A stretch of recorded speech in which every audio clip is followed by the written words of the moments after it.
Hey everyone, what's up? This is Disney65 on here, and I know that I'm supposed to be early doing this because I think I have like one film I've yet to see before the end of 2019. So I've written out the best and worst and some of my least favourites.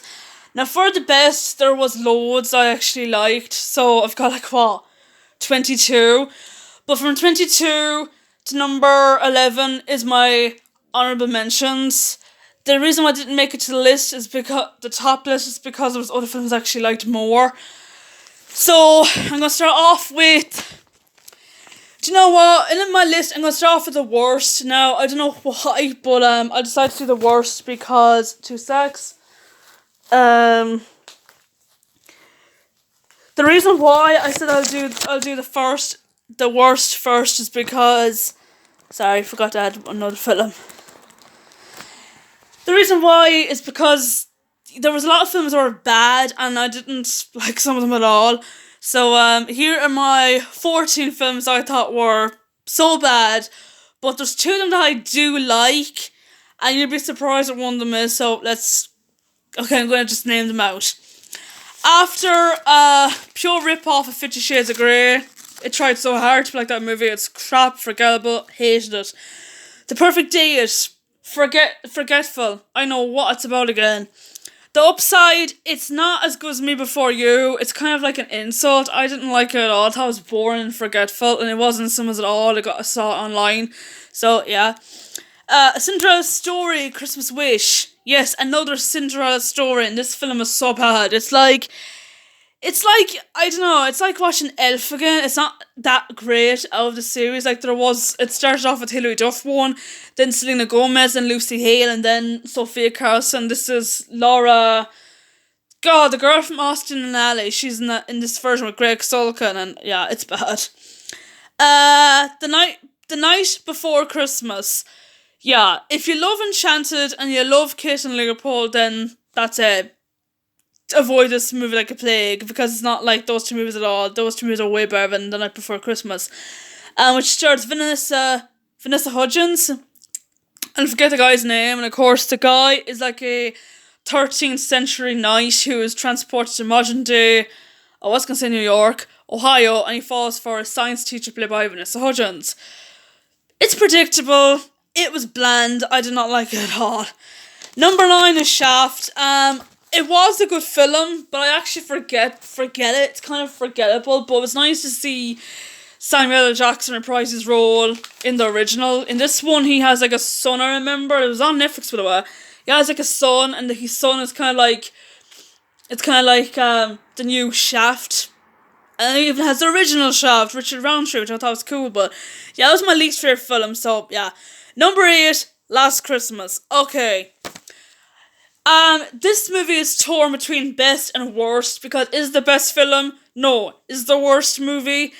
No. It's kind of in between, but it's not the best film. But the reason I have it in my worst is because I knew that the spoiler a mile away. If you heard the song by George Michael, Last Christmas I gave you my heart, but the very next day you gave it away. That was basically the plot of the film. Yeah, I mean, every person just, literally spoiled the film, said, oh, hey, the guy died, and to know what they're actually right. Spoiler, to actually die is the guy that Emilia Clarke falls for, and she was talking to herself the whole time. So, yeah. The Queen's Corgi, totally forgettable movie. It's bad. The animation is just bah. It's such a bad film. It even has, a Donald Trump cameo with his wife, Melanie Trump. Yeah, it's bad. It's a bad film. Kids might like it. For me, I thought it was blah. Number 6, The Lion King. Okay, I got this movie at Christmas. I saw it in the cinemas. Saw it online as well. But it's not a patch on the cartoon. If you saw the cartoon version, you pretty much saw the remake of this. There's no improvements whatsoever. It's just basically watching a National Geography movie for 2 hours, and that's it. And Beyonce Knowles, Childish Gambino, Donald Glover, and you get this movie. The CGI is good, however, but the whole movie is just a mess. I'm sorry, it's bad. Sorry, I loved the movie. I loved the animated version of The Lion King, but this one, it's a thumbs down. I was so disappointed in that movie. Fall in love. Yeah, falling in love. Like, there's two ends in the in. Predictable film. I knew what was going to happen straight off the bat. It's predictable, it's stupid, and yeah. Angry Birds 2. Forgetful. Yesterday, it's kind of like a movie I saw before about this guy who is involved in an accident and he wakes up and the Bee Gees never, not the Bee Gees, the Beatles never existed. It's bland, it's boring as hell. Unicorn Store. Yes, Brie Larson teams up with Samuel L. Jackson again. They were in Captain Marvel together, they're in this movie, and I have no idea what this movie is about again. It was that bad. And number one is the Keanu Reeves movie, Replicas. This movie is like a rip-off The Sixth Day with Arnold Schwarzenegger, where this man, his wife and his children die in a car crash, and he's able to clone them again. It was terrible. So, yeah, that's my worst. Now for the best. Okay, so like I said in my previous, there's like 22 movies here that I like. I couldn't fit them all into my number 10 spot, so without further ado, here are my honourable mentions. Spider-Man Far From Home, Secret Life of Pets 2, Alicia, Battle Angel, Red Shoes and Seven Dwarfs. Red Shoes and Seven Dwarfs is basically a parody of Snow White meets Shallow Hal. Do you know that movie with Jack Black in it? Yeah. Noel, yeah, that's like a Disney Plus movie. It's a good film, by the way. I enjoyed it. Charming. It came to cinemas this year, I think. It came out like a year ago. It has Demi Lovato in it and her ex-boyfriend Wilmer Valderrama, and Ashley Tisdale and Avril Lavigne and Sia. I'm not making that up. Sia's in this movie, I think, as a villain, which was hilarious, but I thought it was a good film. Love the animation, by the way. Dora and the Lost City of Gold. I am not a fan of Dora the Explorer, but you know what? I really had a great time watching this one. It's really good. 5 Feet Apart. If you like The Fault in Our Stars, you'll probably like this movie. I thought it was good. Maleficent 2. Mistress of Evil. Good follow-up to the original. Yeah. Dumbo. The remake of the 1944 film with the same name.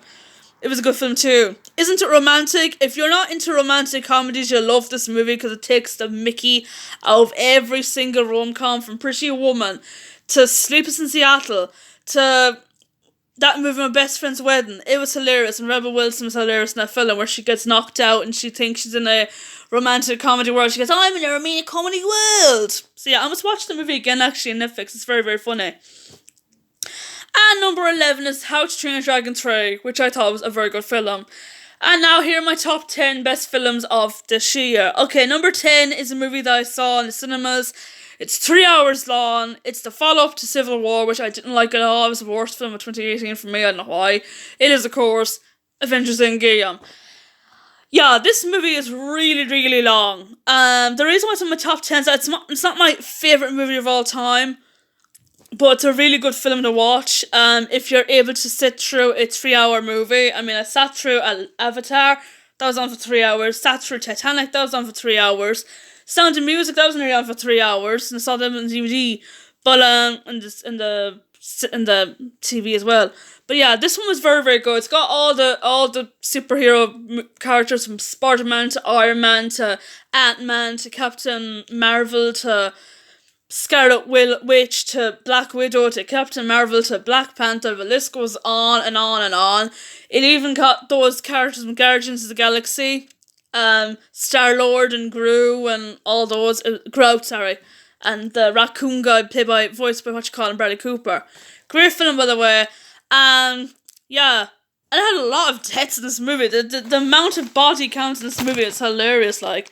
Number 9 is Toy Story 4. Do we really need this movie? No, I don't. But do I like this movie? Yeah. I mean, I loved the original Toy Story film when I was a child, so I saw all of them. I got the collection of the films because I wanted to get the collection of the films. And yeah, it was a good film. I enjoyed it. Number 8 is Captain Marvel. I said that before in Avengers Endgame. She's in this movie. It's got Brie Larson and it's got Samuel Jackson. Great film. It even has Jude Law in this movie as well, and Diana Lane, I think. Diane Lane? Yeah, she's in the movie as well. Oh, it was Annette Bening. I think it was Annette Bening, I think. I don't know, I can't tell those two actresses apart, Diane Lane and Annette Bening, because they're so alike. I love the fact that it throws back the 90s era, which I thought was cool. Like, it had like TLC's Waterfall song, which I thought was really cool. So yeah, if you're a 90s kid like me, then you'll probably love the 90s homage this movie has. Great film, and I liked it. Number 7 is Lady and the Tramp. Yes, there were so many remakes that Disney made this year. Some were good, some were blah. This one, however, was cute. It's similar to the animated one, but it's kind of different. Like, the ending was different to the original one, because the original one, spoiler alert, lady, like, gave birth to pups. In this version, she doesn't. So that's a spoiler, sorry, but I had to. But yeah, it was a good movie, and Justin Turks did a great job as Tramp, and what's her name, Tessa Thompson. She did a good job as well as Lady, and yeah, it's a great film, and I liked it. And even Sam Elliott, yeah, the guy from Star Wars Born, he's in this movie as well, so it was hilarious, so I loved it. Number 6, Rocket Man. This movie is based off Elton John's life. It's kind of told in flashbacks. It's got Taron Egerton, the guy that was in Edge of the Eagle, and this movie is actually directed by the same guy that brought us Edge of the Eagle and the star of Edge of the Eagle. Taron Egerton, he really, really nailed Elton John's, like, flamboyant ways. And Richard Madden, it was cool seeing him sing, because I never heard him singing before, so he's actually good. But his characters are right frick in this movie. I'm not going to spoil it. Maybe I did spoil it in the review I did before, but if I did, apologies. But he was a bollocks in that movie, but he did a great job. I do hope, though, that Taron Egerton gets an Oscar for this, or a Golden Globe, because he deserves it. He's a really good actor. He's like, in his 30s, and he's a great actor, so yeah, thumbs up to him. Number 5, Childhood Time, Pokemon Detective Pikachu. This movie stars Ryan Reynolds. Yes, the same guy that's in Deadpool. This time he ditched the foul-mouthed superhero to become the adorable little guy who goes, Pika, Pika, Pikachu! This one is about Pikachu, voiced by Ryan Reynolds, who is, like, he's kind of solving a mystery. It's kind of like a Scooby-Doo, who did what or whatever. And he teams up with this young fella played by Justice Smith, whose father went missing. Like, he thinks his father is dead, but his father is actually still alive. And of course, it's up to Pikachu and the boy to find out where the guy's father is. What I love about this movie is I love the CGI, but I also love the twist. Now, I did do the spoiler for this. I think I did. Oh yeah, I did. But I love the twist with Ryan Reynolds and Pikachu. I was like, oh my god, seriously? But I kind of knew what was going to happen, but yeah, I thought it was a very, very good film. So thumbs up to that. Jumanji, Next Level. This movie is hilarious. If you loved the 2017 version, you'll probably love this one too. I really, really like this film. Dwayne Johnson, like, taking the piss off Danny DeVito, and Kevin Hart taking the piss off Danny Glover. It had me in stitches. And Jack Black playing, like, the flamboyant gay guy going, oh my god, hi, I'm Bethany. And then he played, like, he was the other guy, Frasier. He goes, what the hell? I'm Frasier, I'm a middle-aged guy. I saw the advanced screen of this and I was glad I did. It's a hilarious film and I really, really like it, so yeah. Number 3 is a sequel to a movie that every single child was annoying their parents with. It is, of course, Frozen 2. I love Frozen 2. You know, the animation is really good. The songs are catchy. There's one song in particular that takes the piss of the 80s and early 90s. Lost in the Woods. It had me in stitches. It was like, it kind of like did a homage to Bohemian Rhapsody, which was hilarious. That song from Queen with all the lads, all the backup dance singers in the background. In Frozen 2 was all the reindeers, and here was like Kristoff like professing his love for Anna, who he tried to propose in this movie.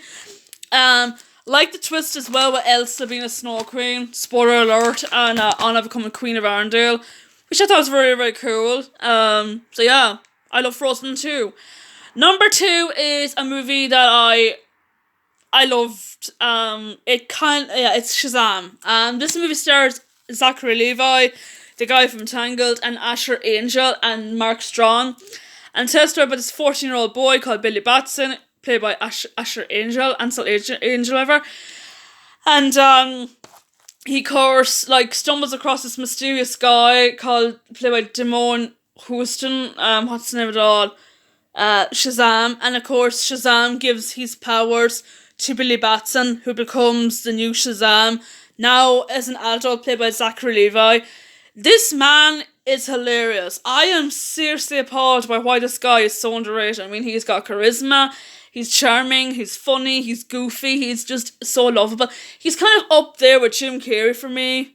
I don't know why. He's got that kind of dorkable quality about him, and I loved him in Tangled. I thought he was brilliant in Tangled as the voice of Flynn Rider / Eugene Fitzherbert, and he's seen voice in that. Oh my god, he was gorgeous. He's a gorgeous man, by the way.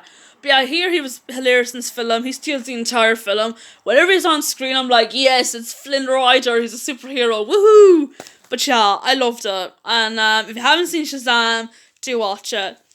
Number one. Okay, number one is a surprise. This movie wasn't my anticipated film at all. Saw the trailer for it, saw the special look for it, thought it was going to be shit, and surprise, surprise, it won me over. It is, of course, the remake of the 1992 anime film starring the late Robin Williams, Aladdin. Oh my god, where did I start this film? The music is fantastic. The actors are very good. I thought Mina Masood did a very good job as Aladdin and Naomi Scott as Jasmine. I love the costume designs. It's up there with Cinderella. Will Smith, hilarious as hell. He really, really took his own spin on Aladdin, the genie. And he done like a rapping song of Friend Like Me in the ending credits with DJ Khaled. And when I first heard it first, I was like this.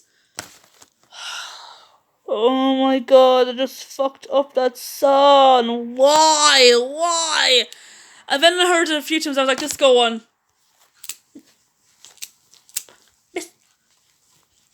Yeah, I thought it was a really, really good movie. If you haven't seen Aladdin remake, it's a very good film. There's even like a song that Naomi Scott sings called Speechless. I swear to God, that song, it just blew me away. I actually sung it like constantly, and my mom was like, shut up, sing that song. I was like, I can't help it, it's really good. Shut up singing it.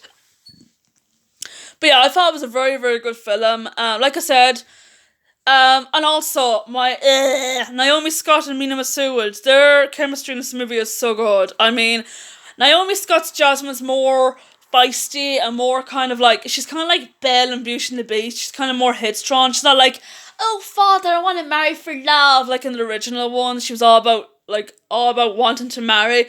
This one she's like this going, our people, my people, and she's really kind of like she doesn't buy Aladdin as Prince Ali. She's like, oh, I can't find Agrabah in this map at all. Care to show me? He's like, sure. And also the genie gets a love interest as well called Delia, played by Nashim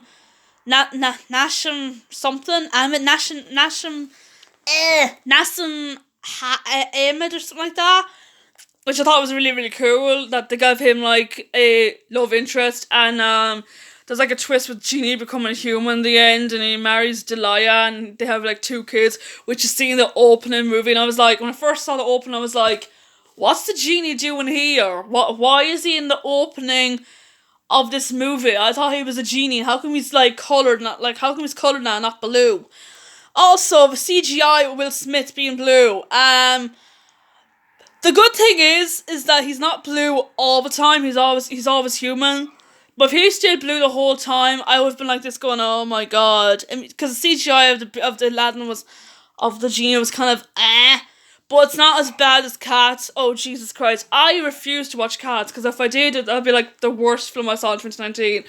Didn't see Cats, by the way, but I'm not comparing that to Cats, the CGI in that movie. But, yeah. That's it for me. For my best and worst of 2019. What films are you looking forward to seeing in 2020? For me, I'm probably saying Mulan and Sonic the Hedgehog, because Jim Carrey's in Sonic the Hedgehog. I'm a massive Jim Carrey fan, as you can tell. You could say like the female version of him. I don't know why, but that's what I'm thinking about.